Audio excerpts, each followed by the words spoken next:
Hi friends, welcome to Karpagam channel. இன்றைக்கி நம்ம புளிச்சக்கீரை கடையல் பண்ணலாங்க. புளிச்சக்கீரை கடையல் எப்படி பண்ணலான்னு பார்க்கலாம் வாங்க. பாத்திரத்தில் ஃபஸ்ட்டு நம்ம கீரையை போட்டுக்கலாங்க. கீரை ஒரு கட்டு கீரை எடுத்து வச்சுருக்கேன். கீரை ரொம்ப இருக்கிற மாதிரி இருக்கும், ஆனால் அது வெந்து வந்தால் கொஞ்சோண்டு ஆகிடுங்க. போட்டுட்டு கொஞ்சமாக தண்ணி ஊற்றுங்க, ரொம்ப வேண்டாம். ஏன்னா தண்ணியை நம்ம வடிச்சிருவோம். தண்ணி ரொம்ப ஊற்றுனா சத்து பூரா அதில் போயிடும். கொஞ்சமாக ஊற்றிக்கலாம். புளிச்சக்கீரைக்கு ஒரு பவுட்ரு ரெடி பண்ணலாங்க. இது 10 மிளகாய் எடுத்து வச்சுருக்கேன். 2 ஸ்பூன் மல்லி, 1 ஸ்பூன் ஜீரகம் எடுத்து வச்சுருக்கேன். இதை வறுத்துக்கலாம்.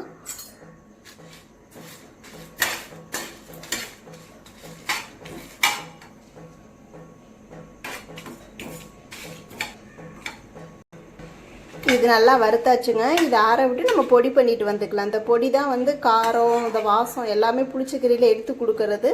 இதை ஆறின விட்டு நம்ம அரைச்சிட்டு வந்துக்கலாம். ஒரு 20 சின்ன வெங்காயம் எடுத்து கல்லில் இடித்து வச்சுருக்குறேங்க. ஏன்னா இந்த சின்ன வெங்காயம் தாங்க, பச்சை சின்ன வெங்காயம் தான் புளிச்சக்கீரைக்கு நல்லா டேஸ்ட்டாகவே இருக்கும். வாங்க புளிச்சக்கீரை எப்படி வந்திருக்குன்னு பார்க்கலாம். பாருங்கள், நான் கொஞ்சம் தான் தண்ணி ஊற்றினேன், அதுலேயே இருக்குது. ஏன்னா புளிப்பாக இருக்குங்க அப்படியே வச்சா. புளிச்சக்கீரையிலே நிறையா மெத்தேடு இருக்குது. இது நான் பண்ணுறதுங்க. இது மாதிரி ஒருக்க பண்ணி பாருங்களே, டேஸ்ட்டாக இருக்கும். புளிச்சக்கீரை வெந்துருச்சுங்க. இப்போ நம்ம இதை கடையலாம். நம்ம வருத்தோம்ல, இப்போ இதை பொடி பண்ணிட்டு வந்துட்டு அப்புறம் நம்ம எப்படி கடையலான்னு பார்க்கலாம். கீரையை தண்ணி வடித்து வச்சுருக்கேன். எவ்வளோ கீரை போட்டால் எவ்வளோ இருக்குது பாருங்கள். இதுக்கு உப்பு, இந்த மரச்சொல்ல இந்த பவுடர், தட்டின வெங்காயம். இப்போ நம்ம இதை கடைஞ்சிட்டு வந்துடலாம்.